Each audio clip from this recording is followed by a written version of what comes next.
Hindi composition.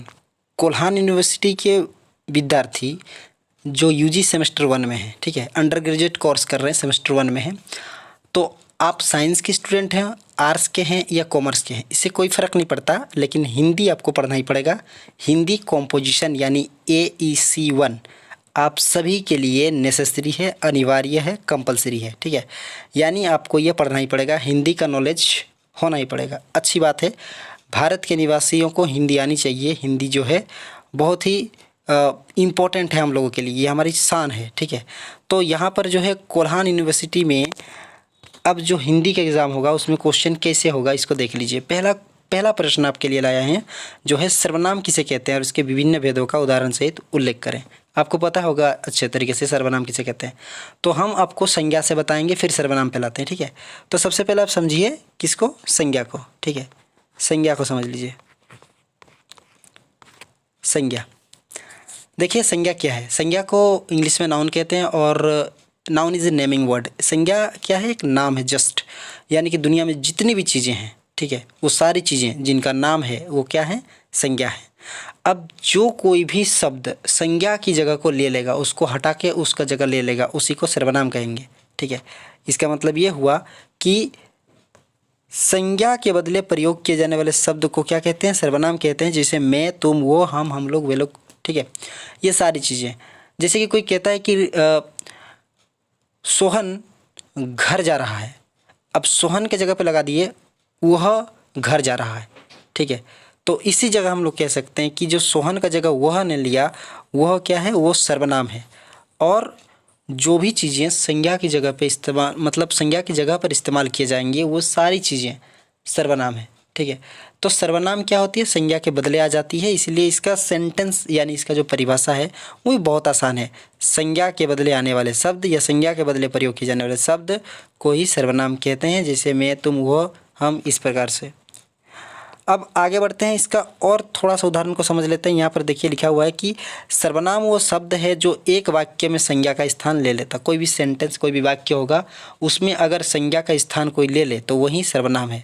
उदाहरण के लिए एक यहाँ पर देखिए एक सेंटेंस है, थोड़ा सा अलग है। जॉन के घर गया था। अब इसमें सुनने में कैसा लगता है, जॉन के घर गया था। तो अगर इसको ऐसे लिखेंगे कि वह अपने घर गया था, मतलब जॉन अपने घर गया था, तो जॉन का स्थान किसने ले लिया, वह ने ले लिया। इसी को हम लोग कहते हैं सर्वनाम।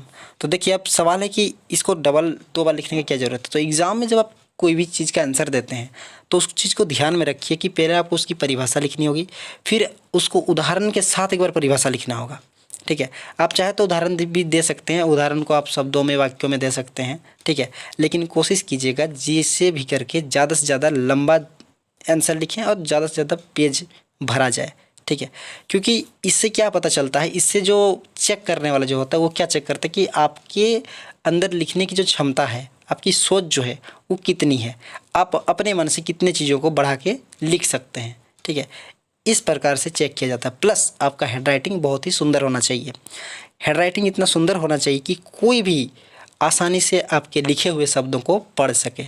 अगर वो पढ़ सके तो समझ लीजिए आपकी हैंडराइटिंग सही है। इसको चेक करने के लिए आप अपने फ्रेंड को अपने कॉपी वगैरह दे सकते हैं कि देखो एक बार पढ़ के बताओ क्या लिखा है। अगर वो सही से पढ़ पा रहा है तो आपकी हैंडराइटिंग सही है, ठीक है।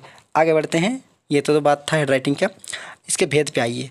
सर्वनाम के 6 भेद होते हैं, ठीक है।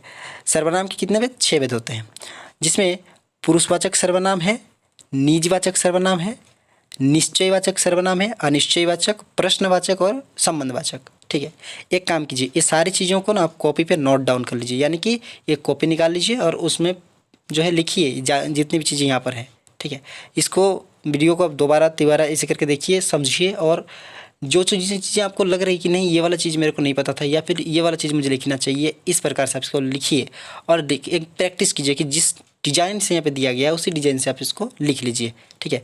क्योंकि सिर्फ आप इसको देख कर जो है बंद कर देंगे तो आपके दिमाग में थोड़ा देर रहेगा, फिर वो हट जाएगा। लेकिन कॉपी में लिख लेंगे तो आप दोबारा पलटेंगे तो आपको पता चल जाएगा कि वाह ये वाला चीज़ वहाँ पर है, और वहाँ पर नहीं समझे तो यहाँ पर देख लीजिएगा। तो यहाँ पर 6 भेद हो गए, ठीक है। एक बार 6 भेद को फिर से देख लीजिए, बहुत इंपॉर्टेंट है। पुरुषवाचक सर्वनाम, निजवाचक सर्वनाम, उसके बाद एक निश्चय, निश्चय के ठीक नीचे अनिश्चय, प्रश्न और संबंधवाचक सर्वनाम। इसके बाद आपको करना क्या है, 2-3 पैराग्राफ छोड़ने के बाद यानी 2-3 लाइन छोड़ने के बाद आपको डिटेल से बताना है।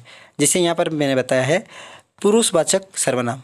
तो देखिए यहाँ पे जिन सर्वनामिक शब्दों का उपयोग बोलने वाले, सुनने वाले या अन्य के लिए प्रयोग किया जाता है उसे पुरुषवाचक सर्वनाम कहते हैं। यानी कि कोई सर्वनाम है जिसको 3 जगह यूज किया जाता है, ठीक है, बोलने वाला, सुनने वाला और जिसके बारे में बात हो रही है, ठीक है।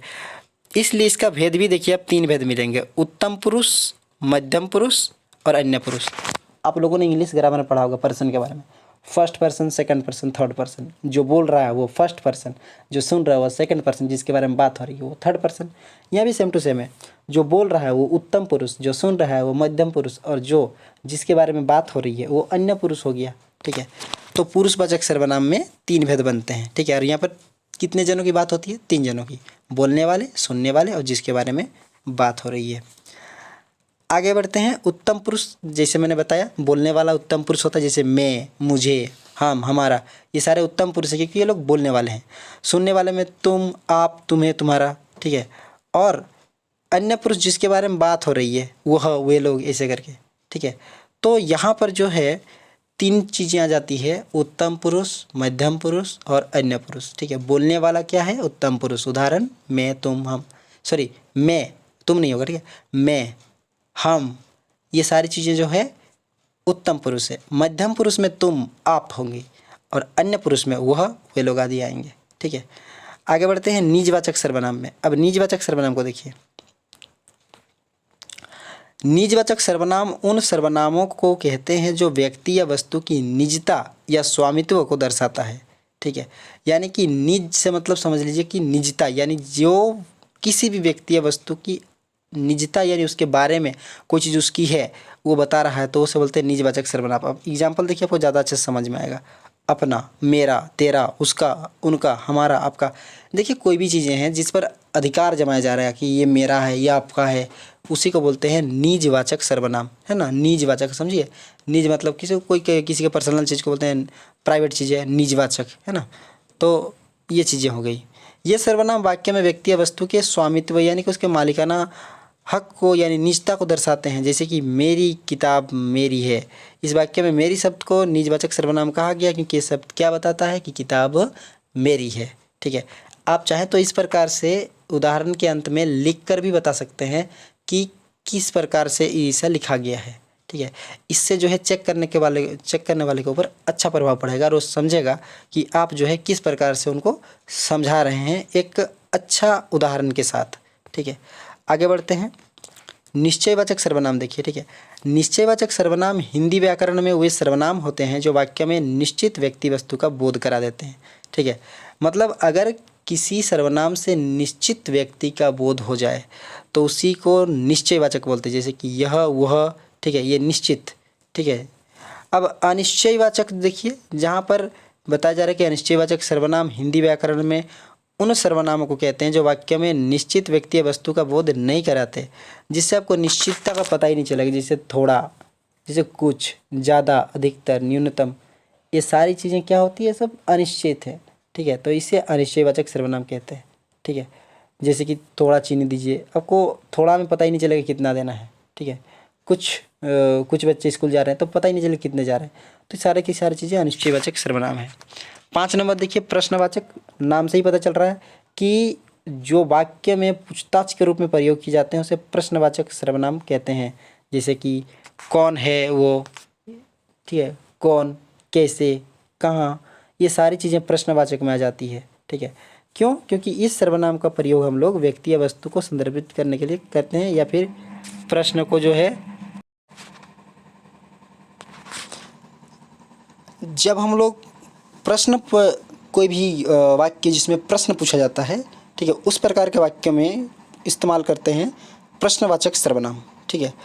अब आगे बढ़ते हैं, जो कि हमारा यहाँ पर थोड़ा और बताया गया है इन सर्वनामों कुछ उदाहरण, कौन, कौन सा, किसने, किसको, इस प्रकार से, कब, कहाँ, कैसे। जैसे मैंने बताया कि जिस भी शब्द से प्रश्न का बोध आ जाएगा तो प्रश्नवाचक होगा।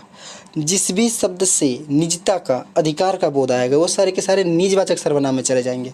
जिससे निश्चितता का बोध होगा वो निश्चयवाचक में चले जाएंगे। अनिश्चितता का बोध होगा वो अनिश्चयवाचक में चले जाएंगे, ठीक है। तो वो सारी चीज़ें हम लोग को ये चीज़ साफ साफ बता रहे हैं कि सर्वनाम का कौन सा भेद है, ठीक है। अब अंतिम देखिए, जो कि संबंधवाचक सर्वनाम बता रहा है। अब संबंधवाचक को समझते हैं। तो जब इसको पढ़ेंगे तो पता चलेगा संबंधवाचक सर्वनाम हिंदी व्याकरण में वे सर्वनाम होते हैं जो वाक्य में संबंध की व्यक्ति या वस्तु को संदर्भित कर देते हैं और इन सर्वनाम का प्रयोग वाक्य के अन्य शब्दों से संबंध बताने के लिए करते हैं। यानी कि वे शब्द जिससे दूसरे वाक्यों से यानी कि व्यक्ति या वस्तु का संबंध को दर्शाया जाता है वो संबंधवाचक सर्वनाम कहलाते हैं। आप इसको एग्जाम्पल से और अच्छे समझिए, जैसे कि जो, जिस, जिसका, जिसके, जिसे, जिन्हें, ठीक है, ये सारी चीज़ें सर्वनाम हैं। जैसे कि जो लोग वहाँ थे वे सभी बहुत खुश थे। अब इसको ध्यान से पढ़िए, ठीक है। जो लोग वहाँ थे वे सभी बहुत खुश थे, दोनों को जोड़ दिया, दोनों वाक्यों को, ठीक है। अब दूसरा देखिए, जिस स्कूल में आप पढ़ते हैं वो बहुत अच्छा है। तो जिस आ गया ना, तो ये जोड़ रहा है। जिसकी कलम गिरी थी वो नहीं खरीद ली। जिनसे आप बात कर रहे थे वो बहुत समझदार हैं। तो जैसे ही आप इधर इस साइड में देखेंगे, जिस, जिसकी, जिनसे, जो, ये सारी चीज़ें क्या बता रही कि इसके बाद एक वाक्य और आने वाला है, ठीक है। जैसे जो लड़का लाल कलर का शर्ट पहना था, ठीक है, वो उसका दोस्त था। तो जैसे ही मैंने जो वर्ड का इस्तेमाल किया, जिस, जिसकी, जिनसे, तो उसके बाद एक वाक्य और आ जाएगा। तो इसी को बोलते हैं संबंधवाचक सर्वनाम, ठीक है। तो अब आपको एक छोटा सा संक्षेप में बता देते हैं ऊपर से कि किस प्रकार से आपको इसको जो है याद नहीं करना, इसको समझना है, ठीक है। याद नहीं करना है, एग्जाम के लिए याद नहीं करना आपको, इसको सिर्फ समझना है। देखिए, पहले तो सर्वनाम किसे कहते हैं, इसके विभिन्न भेदों का उदाहरण सहित उल्लेख कर रहे हैं, ठीक है। तो एक चीज़ याद रखिए, संज्ञा के बदले आने वाले शब्द को सर्वनाम कहते हैं। एकदम संज्ञा के बदले में आ गया मतलब वो सर्वनाम ही है। अब आपको भेद में चले जाना है। भेद में इसके 6 भेद होते हैं। पहला पुरुषवाचक। पुरुषवाचक के 3 भाग होते हैं, बोलने वाला उत्तम, सुनने वाला मध्यम और जिसके बारे में बात हो रही है वो अन्य हो गया। निजवाचक, जिसमें स्वामित्व का बोध हो, निजता का बोध हो, ठीक है। निश्चयवाचक, जिसमें निश्चितता का बोध हो। अनिश्चयवाचक, जिसमें अनिश्चितता का बोध हो। प्रश्नवाचक, जिसमें प्रश्न पूछने का बोध हो। और संबंधवाचक, जिसमें 2 वाक्यों को जोड़ने का बोध हो, ठीक है। तो इस जगह पर जो है सर्वनाम के 6 भेद बनते हैं और 6 भेद को आपको इस प्रकार से जैसे मैंने यहाँ पे बताया है उदाहरण के साथ डिटेल में विस्तार से आपको समझाना है। क्योंकि देखिए, आप अंडर ग्रेजुएट कोर्स में हैं और अब आप ग्रेजुएशन की तरफ बढ़ेंगे तो आपका आंसर जो है सटीक, लंबा और एकदम सही सुंदर शब्दों में लिखा होना चाहिए, ठीक है। हेड राइटिंग से कोई कॉम्प्रोमाइज़ नहीं करना आपको कि ये नहीं, हाँ मेरा तो इसे हेड राइटिंग चल जाएगा, नहीं। आप कोशिश कीजिए कि उसे सुधारने का। देखिए, कोशिश करेंगे तो ज़रूर सुधरेगा। बस आपको ध्यान रखना है कि जब हम लिख रहे हैं तो मेरा स्पीड टाइम के हिसाब से होना चाहिए, ना कि टाइम ख़त्म हो गया और हम धीरे धीरे लिखते जा रहे हैं, ठीक है। तो ये था हम लोग का हिंदी एसी हिंदी का पहला भाग। इसके बाद और भी प्रश्न तैयार हैं आपके लिए, जैसे कि समाज से क्वेश्चन आएंगे, ठीक है, संज्ञा से, संधि से, विशेषण से, ठीक है। तो आप पहले इन सारी चीज़ों को अपने कॉपी में अच्छे तरीके से लिख लीजिए ताकि बाकी जो आएंगे, ठीक है, बाकी जो प्रश्न आपके लिए तैयार किए गए हैं उन प्रश्नों को भी आप कॉपी में लिखेंगे तो कहीं ना कहीं एग्ज़ाम को लेकर आपका जो तैयारी है वो बहुत ही मजबूत होगा, ठीक है। Best of luck and thank you for watching exam D तैयारी एग्ज़ाम की।